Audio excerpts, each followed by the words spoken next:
राधे राधे सभी को। आज हम सुनेंगे कार्तिक महात्म्य के 9वें अध्याय को। चलिए शुरू करते हैं। राजा पृथु ने कहा, हे मुनि श्रेष्ठ नारद जी, आपने कार्तिक माह के व्रत में जो तुलसी की जड़ में भगवान विष्णु का निवास बताकर उस स्थान की मिट्टी की पूजा करना बतलाया है, अतः मैं श्री तुलसी जी के महात्म्य को सुनना चाहता हूँ। तुलसी जी कहाँ और किस प्रकार उत्पन्न हुई, यह बताने की कृपा करें। नारद जी बोले, राजन, अब आप तुलसी जी की महत्ता तथा उनके जन्म का प्राचीन इतिहास ध्यानपूर्वक सुनिए। एक बार देवगुरु बृहस्पति और देवराज इंद्र भगवान शंकर का दर्शन करने कैलाश पर्वत की ओर चले। तब भगवान शंकर ने अपने भक्तों की परीक्षा लेने के लिए जटाधारी दिगंबर का रूप धारण कर उन दोनों के मार्ग में अवरोध उत्पन्न किया। यद्यपि वह तेजस्वी, शांत, लंबी भुजा और चौड़ी छाती वाले गौरवर्ण, अपने विशाल नेत्रों से युक्त तथा सिर पर जटा धारण किए वैसे ही बैठे थे, तथापि उन भगवान शंकर को न पहचानकर इंद्र ने उनसे उनका नाम व धाम आदि पूछते हुए कहा कि क्या भगवान शंकर अपने स्थान पर हैं या कहीं गए हुए हैं। इस पर तपस्वी रूप भगवान शिव कुछ नहीं बोले।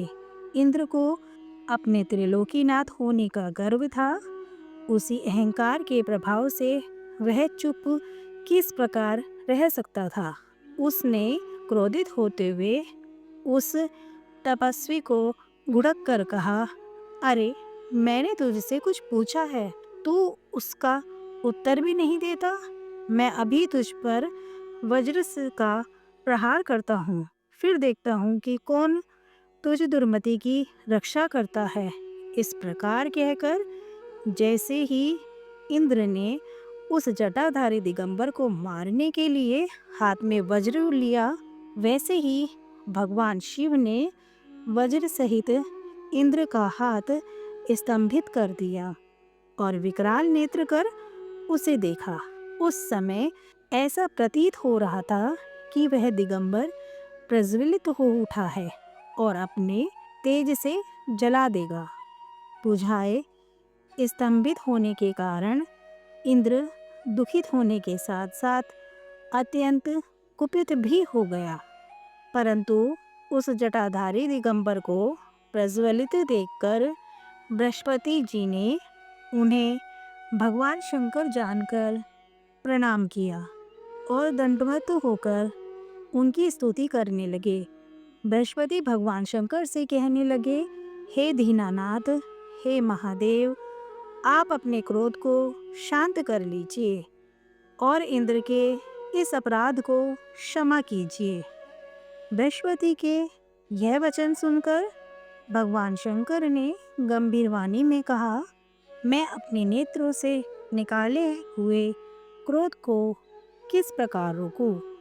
तब बृहस्पति ने कहा, भगवान, आप अपना भक्तवत्सल नाम सार्थक करते हुए अपने भक्तों पर दया कीजिए। आप अपने इस तेज को अन्यत्र स्थापित कीजिए और इंद्र का उद्धार कीजिए। तब भगवान शंकर गुरु बृहस्पति से बोले, मैं तुम्हारी स्तुति से अत्यंत प्रसन्न हूँ। तुमने इंद्र को जीवन दान दिलाया है। मुझे विश्वास है कि मेरे नेत्रों की अग्नि अब इंद्र को पीड़ित नहीं करेगी। बृहस्पति से इस प्रकार कहकर भगवान शिव ने अपने मस्तक से निकाले हुए अग्नि में तेज को अपने हाथों में ले लिया और फिर उसे क्षीर सागर में डाल दिया। तत्पश्चात भगवान शंकर अंतर्धान हो गए। इस प्रकार जिसको जो जानने की कामना थी, उसे जानकर इंद्र तथा बृहस्पति अपने अपने स्थान को चले गए। कार्तिक महात्म अध्याय 9 संपन्न। राधे राधे। चलिए अब सुनते हैं कार्तिक मास में सुनी जाने वाली एक कथा को। एक गांव में एक बुढ़िया रहती थी जो कार्तिक का व्रत रखा करती थी। उसके व्रत खोलने के समय भगवान श्री कृष्ण आते और एक कटोरा खिचड़ी रखकर चले जाते। उस बुढ़िया के पड़ोस में एक औरत रहती थी जो ये देखकर जला करती थी कि उसका कोई नहीं है, फिर भी इसे खाने के लिए खिचड़ी मिल ही जाती है। एक दिन कार्तिक महीने का स्नान करने बुढ़िया गंगा गई और पीछे से कृष्ण भगवान उसके लिए खिचड़ी रख गए। पड़ोसन ने देखा कि अभी बुढ़िया घर पर नहीं है, तब वह कटोरा उठाकर घर के पिछवाड़े फेंक आई। जब कार्तिक स्नान करके बूढ़ी माई घर आई तो उसे खिचड़ी का कटोरा कहीं नहीं मिला और वह भूखी ही रह गई। बार बार एक ही बात कहती कि कहाँ गई मेरी खिचड़ी और कहाँ गया मेरा खिचड़ी का कटोरा। पड़ोसन ने जहाँ खिचड़ी गिराई थी वहाँ एक पौधा निकल आया जिसमें 2 फूल खिले। एक बार राजा उस बुढ़िया के घर के पास से निकला तो उसकी नज़र उन दोनों फूलों पर पड़ी और वह उन्हें तोड़कर घर पर ले आया। उसने वह फूल रानी को दिए, जिन्हें सूंघने पर रानी गर्भवती हो गई। कुछ समय बाद रानी ने 2 पुत्रों को जन्म दिया।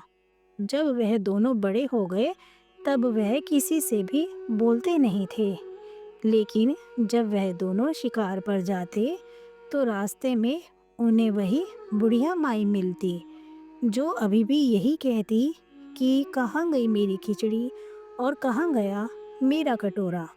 बुढ़िया माई की बात सुनकर हर बार वह दोनों एक ही जवाब देते कि हम हैं तेरी खिचड़ी और हम हैं तेरा कटोरा। एक बार राजा के कानों में यह बात पड़ गई तो उसे आश्चर्य हुआ कि दोनों लड़के किसी से नहीं बोलते, लेकिन यह बुढ़िया माई से कैसे बात करते हैं। तब राजा ने बुढ़िया माई को राजमहल बुलवाया और कहा कि हमारे दोनों पुत्र किसी से भी बात नहीं करते, लेकिन ये तुमसे कैसे बोलते हैं। तब बुढ़िया माई ने कहा कि महाराज, मुझे नहीं पता कि ये कैसे मुझसे बोल लेते हैं। मैं तो कार्तिक मास का व्रत किया करती थी और कृष्ण भगवान मुझे खिचड़ी का बेला भर कर दे जाते थे, लेकिन एक दिन जब मैं कार्तिक का स्नान करके घर वापस आई तो मुझे वह खिचड़ी नहीं मिली। जब मैं कहने लगी कि कहाँ गई मेरी खिचड़ी और कहाँ गया मेरा कटोरा, तब इन दोनों लड़कों ने मेरी बात सुनी तो ये कहने लगे कि तुम्हारी पड़ोसन ने तुम्हारी खिचड़ी फेंक दी थी तो उसके 2 फूल बन गए। वह फूल राजा तोड़कर ले गया और रानी ने सूंघा तो हम 2 लड़कों का जन्म हुआ। हमें भगवान ने ही तुम्हारे लिए भेजा है। सारी बात सुनकर राजा ने बुढ़िया माई को महल में ही रहने को कहा। हे कार्तिक महाराज, जैसे आपने बुढ़िया माई की बात सुनी वैसे ही सबकी सुनना। सुनने वाले, सुनाने वाले, हुंकारा भरने वाले सब पर अपनी कृपा बनाकर रखना।